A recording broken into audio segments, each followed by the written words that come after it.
స్పష్టంగా స్పందించినటువంటి సిచ్యువేషన్ లేదు. ప్రజెంట్ ఉన్నటువంటి సిచ్యువేషన్ నేపథ్యంలో వారు కూడా కొంత ఇంటర్నల్ వార్ ఉధృతం చేసినటువంటి నేపథ్యంలో మరోసారి అటువైపు నుంచి కూడా వాదనలు వినిపిస్తున్నాయి. ఇటు భారత్ లో ఉన్నటువంటి ప్రజానికం కూడా ఎమోషనల్ గా మళ్ళీ పాకిస్తాన్ ను 2 ముక్కలు చేయాల్సిందే అంటూ కూడా నిర్ణయిస్తున్నటువంటి సిచ్యువేషన్. ఆ స్థాయి పరిస్థితులు ఏర్పడతాయంటారా మీ అంచనా? బలూచిస్తాన్ కావచ్చు, లేదంటే ఖైబర్ పఖ్తూన్ఖ్వా కావచ్చు, ఈ ప్రాంతాలు ఏమైనా కొంత పాకిస్తాన్ నుంచి విడిపోయే ఛాన్సెస్ ఉంటాయా ఇండియాతో పూర్తి స్థాయి యుద్ధం వస్తే? డెఫినెట్ గా అండి, ఈ యుద్ధం దానికే దారితీస్తుంది. ఎందుకంటే వినోద్ కుమార్ గారు మాట్లాడుతూ ఒక మాట అన్నారు, రాజకీయ ప్రయోజనాలు. అయితే యుద్ధంలో రాజకీయ ప్రయోజనాలు కూడా ఉంటాయి. రాజకీయ ప్రయోజనాల కోసం యుద్ధం జరగదు, యుద్ధంలో రాజకీయ ప్రయోజనాలు కూడా ఉంటాయి. డెఫినెట్ గా ఈసారి అంటే కాంగ్రెస్ పార్టీ, కాంగ్రెస్ ప్రభుత్వ హయాంలో ఆనాటి భారత ప్రభుత్వం పాకిస్తాన్ ను రెండు భాగాలుగా చేసినటువంటి తరుణం నుంచి ఈ రోజు పాక్ ఆక్రమిత కాశ్మీర్ ను వశం చేసుకోవడము, బెలూచిస్తాన్ ను కలుపుకోవడమా, లేకపోతే బెలూచిస్తాన్ ను ఒక సపరేట్ రాజ్యంగా ఏర్పాటు చేసేటువంటి ప్రయత్నం. నైసర్గిక స్వరూపం ప్రకారం కలుపుకోలేమేమో, నైసర్గిక స్వరూపం ప్రకారం కలుపుకోలేమో. ఆఫ్ఘన్ సైడ్ ఉంది కదా, Afghan Iran side Balochistan. Correct. అయితే ఏదైనా జరగచ్చు, ఏదైనా పాక్ ఆక్రమిత కాశ్మీర్ ను కలుపుకుంటారు. శాశ్వత ఎల్ఓసిని కన్స్ట్రక్ట్ చేసేటువంటి ఆలోచన కూడా చేయొచ్చు. ఎందుకంటే ఈ ప్రభుత్వం సాధించిన విజయాలుగా చరిత్రలో మిగిలిపోవాలంటే ఒక చైనా వాళ్ళలాగా ఈ ప్రభుత్వం కూడా ఆలోచించేటువంటి ప్రయత్నం కూడా ఉండొచ్చు నేను అనుకోవడం. అయితే ఈ యుద్ధం తర్వాత పాకిస్తాన్ ను ఖచ్చితంగా పాకిస్తాన్ నుంచి బెలూచిస్తాన్ ను కూడా వేరు చేసేటువంటి ఆలోచన కూడా మోడీ గారికి ఉండవచ్చు.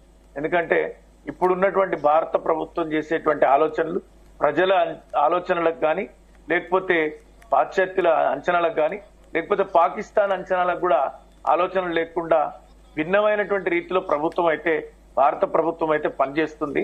ఆ దిశగా వెళ్తుంది.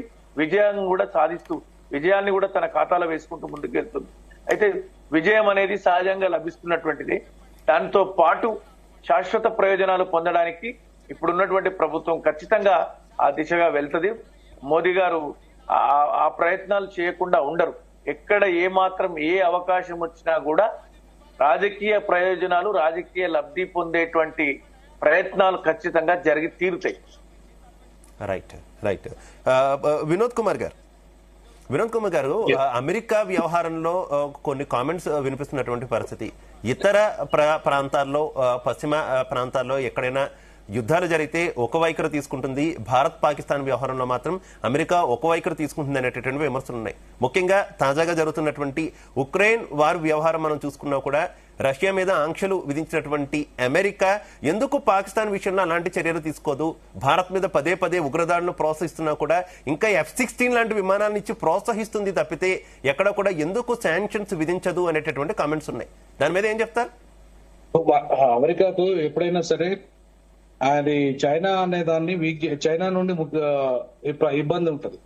సో చైనాను కట్టడి చేయడానికి పాకిస్తాన్ ను ఒక ఆయుధంగా వాడింది, భారత్ ను కట్టడి చేయడానికి కూడా పాకిస్తాన్ ఒక ఆయుధంగా వాడింది.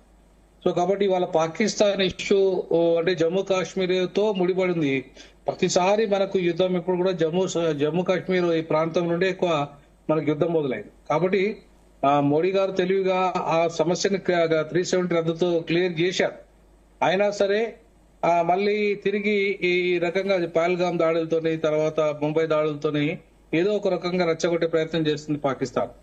అయితే పాకిస్తాన్ ఉగ్రవాద చర్యలను కట్టడి చేయాలంటే ఇవాళ మిగిలిందల్లా ఇప్పుడు పాకిస్తాన్ ఇంకా పూర్తిగా వీక్ చేయడం. పూర్తిగా ఇప్పటికే మనం ఆల్రెడీ నీటి విషయంలో ఒక నిర్ణయం తీసుకున్నాం, అలాగే బార్డర్ విషయంలో ఒక నిర్ణయం తీసుకున్నాం. తర్వాత ఇప్పుడు ఏంటంటే ఇవన్నీ కూడా రేపు పాకిస్తాన్ టోటల్ కంప్లీట్ గా ఆ పౌరులు మొత్తం తిరుగుబాటు చేస్తాం రేపు ఆ ప్రభుత్వం మీద. ఆ పరిస్థితి త్వరలోనే రాబోతుంది. సో అది రావడానికి బలూచిస్తాన్ తిరుగుబాటుదారులు కూడా చాలా కీలకంగా వ్యవహరిస్తారు. కాబట్టి ఇవాళ ఈ తెలివిగా మనం మాక్సిమం ఆయుధ సంపత్తిని కానీ, మాక్సిమం ప్రాణహాని జరగకుండా కేవలం ఉగ్రవాదులను మాత్రమే టార్గెట్ చేసే విధంగా మన విధానాలు ఉన్నాయి. కాబట్టి సింధూర్ నిజంగా ఉగ్రవాదులను మాత్రమే ముట్టడి చేసే ప్రోగ్రామ్ ఇప్పటివరకు జరుగుతుంది భవిష్యత్తులో కూడా. సో కాబట్టి అప్పుడు ప్రపంచమంతా మనల్ని సపోర్ట్ చేసే పరిస్థితి అనివార్యంగా ఏర్పడుతుంది. అది అమెరికా కావచ్చు, చైనా కావచ్చు, ఇంకా ఏ దేశమైనా అనివార్యంగా పాకిస్తాన్ వ్యతిరేకంగా మనకు సపోర్ట్ చేయాల్సిన పరిస్థితికి నెట్టబడ్డాయి ఇప్పటికే. సో కాబట్టి ఇవాళ చాలా తెలివిగా ఆ యుద్ధం జరుగుతుంది కాబట్టి జరుగుతున్న తీరులో ఇవాళ అమెరికా ఏమి చేయలేని పరిస్థితులలో చివరి దాకా కూడా అమెరికా ఇప్పటిదాకా మొన్నటిదాకా అమెరికా ప్రోత్సాహం వల్లనే జరిగింది. ఈవెన్ బ్రిటన్ ప్రోత్సాహం వల్లనే